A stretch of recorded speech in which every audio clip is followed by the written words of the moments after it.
Hello and welcome to the 8th installment of 5 on It News. This is a regular news video blog that is meant to take the most globally impacting and riveting stories, bring them to you in an easy to understand and condensed manner. My name is Edwin Leskin and I'm from Asheville, North Carolina. I took a little break over the weekend that wasn't necessarily planned.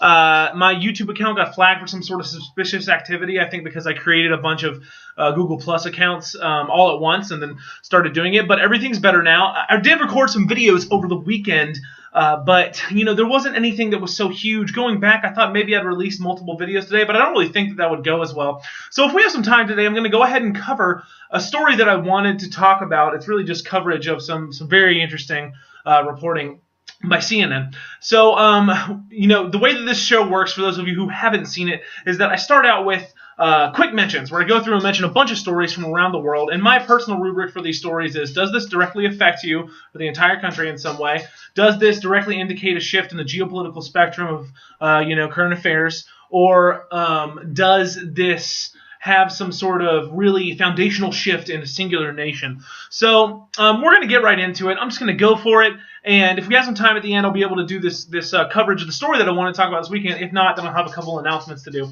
So without further ado, 8th installment of 5 on It News. Let's get right to it. So the first thing that I want to talk today is about something that's very domestic. You've probably already heard of it. And we're in the quick mentions right now, just kung fuing as many stories as we can. And this is that the Keystone XL pipeline, which is meant to take oil from Canada and bring it down to the Gulf Coast, was vetoed by President Barack Obama. Now, this has been a hotspot, a flurry of kind of conversation for environmental conservationists, because this pipeline could potentially be very, very dangerous. I'm sorry if you hear some clacking in the background. That's my roommate's dog just walking around the kitchen. But Obama did veto it, and all the speculation that I've read on multiple agencies is indicating that it will be very challenging for the Republican Party to go back and be able to do anything about it. So this is probably going to stick. I'll stay up on this. This is very interesting conservation news. So the next story I want to talk about is wildly interesting to me. Al Jazeera has been releasing what's being called potentially the biggest intelligence leak since the Snowden leaks. Al Jazeera has been publishing a series of spy cables from intelligence agencies across the world, mainly dealing with Israel. So, these spy cables are revealing tons and tons of stuff. So basically, there's just all kinds of contradictions in what Netanyahu, the prime minister of Israel, has said about certain things. So, for instance, Netanyahu said that he's publicly said he's been very concerned about Iran's ability to produce a nuclear bomb within 1 year. And apparently, a report to his South African counterparts in 2012 said that he basically did not think that at all. That Iran's not performing the activity to produce weapons. That's very, very interesting. I'm just going to run through a couple quick things that were revealed. So the Greenpeace director, who is a South African citizen, there was a request to be able to spy on Greenpeace.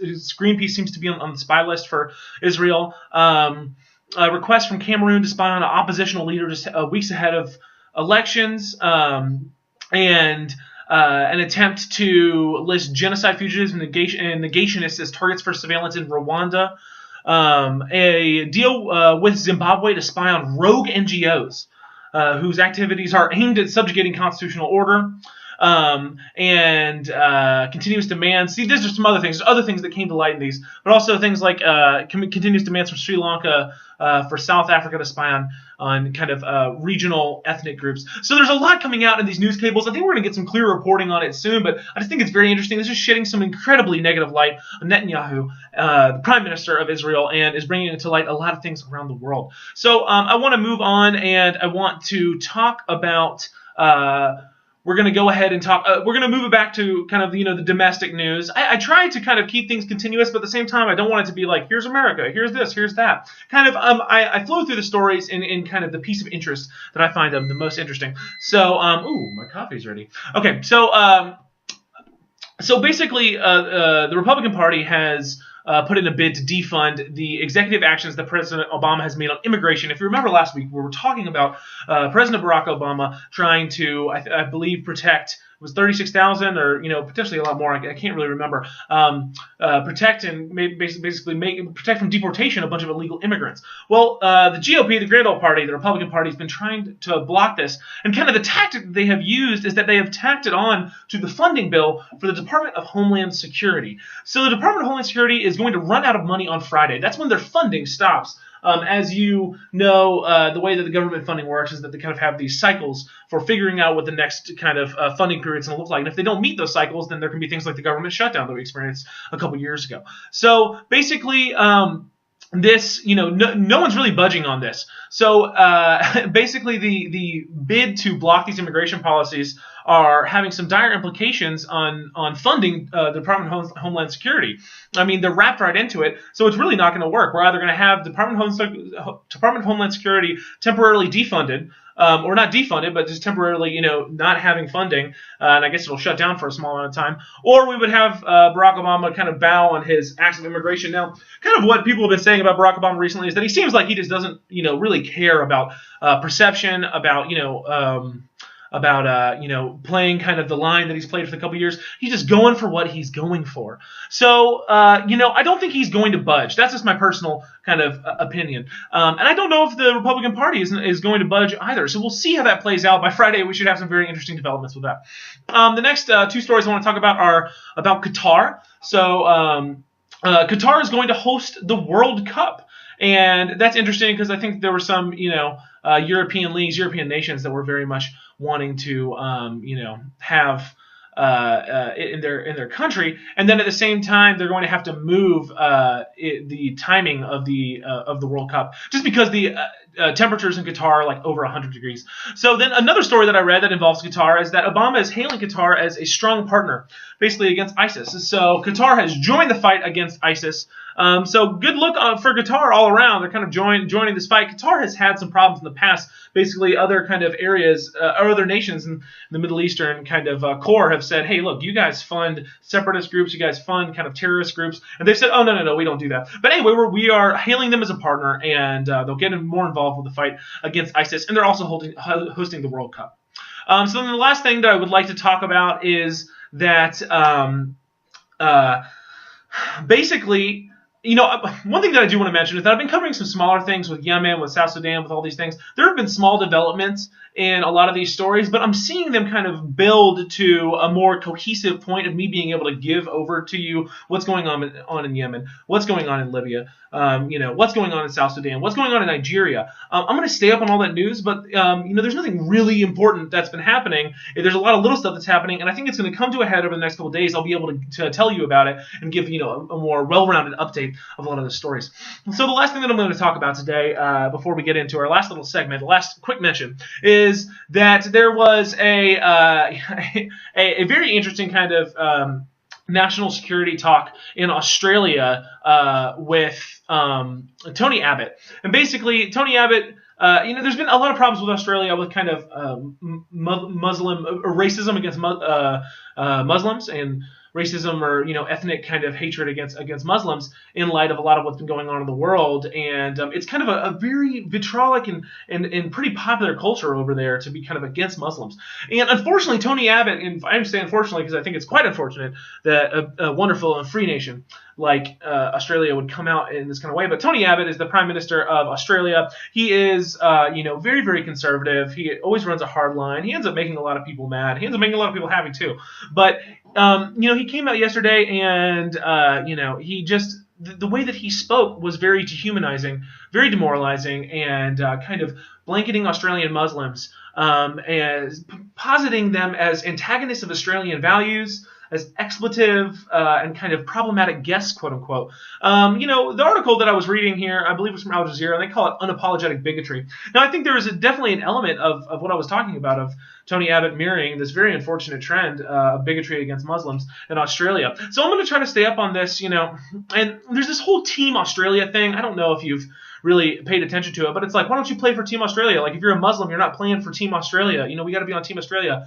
That's some problematic nationalism, in my opinion. And I think that a country with as broad of a population, as broad of difference in public opinion, and just a well-rounded, developed nation like Australia should be able to steer clear of that kind of direct excluding of a society of a group. Now, at the same time, Tony Abbott has come under a lot of fire recently, and one classic move. This is a little bit of analysis for you. And one classic move for when a leader is coming under fire is to take everyone's anger and then point it towards the common enemy. Oftentimes, the way that humans end up coming together the most is by uniting against some sort of common enemy. And then there's a classic kind of way that nations operate within themselves of you take basically a very small minority group and then you build public opinion against that minority group, and then it galvanizes public opinion in mass because the minority group is a very small percentage of the population, but a lot of the public rhetoric turns against these people and it kind of brings people together on the other side. We see very, very strong evidence of this in countries like Singapore, which is very exclusionary of Malaysians.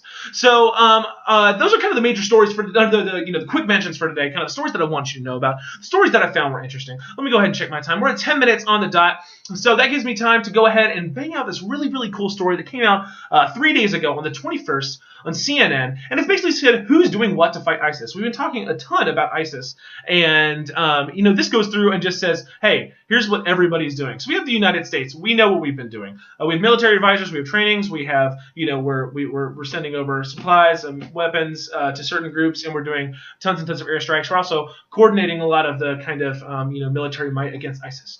We have Britain that's also has about 500 people that are have joined ISIS, and so they have a very, very strong kind of negative opinion and have been helping us out with our military training. And, there's no combat troops or anything like that. France has given military aid to Kurdish fighters and, I believe has done a little bit of airstriking. Germany was going to provide weapons and military supplies to Kurdish forces. Italy wants to send light weapons, guns, and ammunition to Kurdish forces. The Kurds are, of course, in the north of Iraq, and they, are one of the most outstanding groups against ISIS because they have a strong culture and they have a strong military culture as well, the Peshmerga forces. In Syria, it's a little bit, hazy, but basically Al-Assad, the Syrian regime, the awful dictator of Syria, and I just quote awful because I don't want to be too biased like that, but he is a very kind of bad guy. But the Syrian regime is very much against ISIS and actually does fight them. So in some ways, we're kind of like on the side of Syria just in that, but we would probably like to see al-Assad gone as well. In the Middle East, we have, Turkey, Qatar, we have Jordan cutting, funding for ISIS, some coordinated strikes. Of course, we have the Iraq military forces that are extraordinarily involved. We talked a little bit about Iran's involvement in the past couple days or over the past week, and the potential for them to get more involved. So it just goes to show you that there really is becoming and then if we move over and we want to, kind of spread beyond ISIS and we want to look at what's going on with other Islamic militant groups, as we've mentioned in the past, fighting Boko Haram, which is, the major Islamic militant group in Nigeria. We have Cameroon, Chad, Nigeria. So, what we're really seeing, and the reason that I want to talk about this story a little bit more in depth and just give it over to you is I think it's interesting because we're seeing, these factions of nations uniting against ISIS. Now, we talked, I think in our 4th episode about what ISIS is trying to do. They're trying to trigger some sort of apocalypse, and, that's why a lot of their kind of methods are so brutal. But, I think that it's interesting to see kind of these, lines aligning. Remember, we talked about Japan a couple of days ago wanting to give, I think it was, $15.5 million to fight ISIS. And we have a lot of nations contributing money, contributing arms. We kind of have this European coalition of nations. We have a fairly strong Middle Eastern and, Western Asian, band of nations that also want to contribute on the ground and also, in various ways to fighting this threat. So I think that's interesting. I just wanted to cover that and give a little bit more flavor to just watching. Part of this show is I want you to watch the kind of gears of the world work. I want you to watch these nations align to form kind of, with shared interests to complete objectives. So we've talked about, China funding stuff in Venezuela. We've talked about Russia investing in Egypt's infrastructure. I'm going to talk when nations come together. I think that's where the real meat of looking at the news is looking at when nations come together and what effect that has. So that's the kind of news we're going to stay up on, and that's what the major stuff for today. So I just want to finish out today with a quick little announcement. Now, I've talked a couple times about the potential of having other kinds of videos I'm looking at the lighting. I don't really like how this lighting played out. That's okay. You're talking about other kinds of videos, and I think we actually haven't met up to do it yet, but I think maybe tomorrow, later on this week, I'm going to film a special segment with my good friend Neil Myers-Perry. And Neil Myers-Perry is has an extraordinarily rich historical mind. When we start talking about Syria, I mean, he's going deep into these treaties, all these very interesting that happens. So I think we're going to get together and we're going to pick out a couple current conflicts and give as much deep historical background as we can in a small segment over to you. I think it's going to be very interesting talking to him. He's a very likable personality, very interesting voice, and a wonderful man. So Neil, if you're watching this, I'll be calling you tomorrow, and we're going to figure that out. But that's going to be kind of the first new segment, and I'm excited to expand out. First of all, we're going to stay on this every day this week. Computer is all worked out. We got YouTube all worked out. The kinks are nice and smooth. But I'm really excited to bring some other kind of segments into the show. I've talked about doing some lighter things like music festival news, just because that's the industry that I've involved myself in so heavily for the past 4 years. But I'm going to find some other kind of ways to do this. I would even love to do kind of like a salon of thinkers, of people that I know that are really, really intelligent. Maybe get some people that will butt heads a little bit and get them to talk. So I'm going to try to do some other segments and pump out maybe 1 or 2 a week, and really blow those up. So I just want to thank you so much for watching the video today. Again, sorry for the little break. We're going to roll forward full force, and I'm still kind of working everything out, and we'll be able to take things to the next level soon. But this has been the 8th installment of 5 on It News.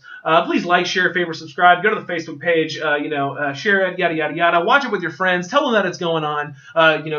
Drive people to check it out, just so I can get more feedback. We can get more people looking at the videos before we kind of raise them up. So I just want to thank you very much for watching once again. Edwin Leskin, 8th installment of 5 on It News, and I hope you have a wonderful evening.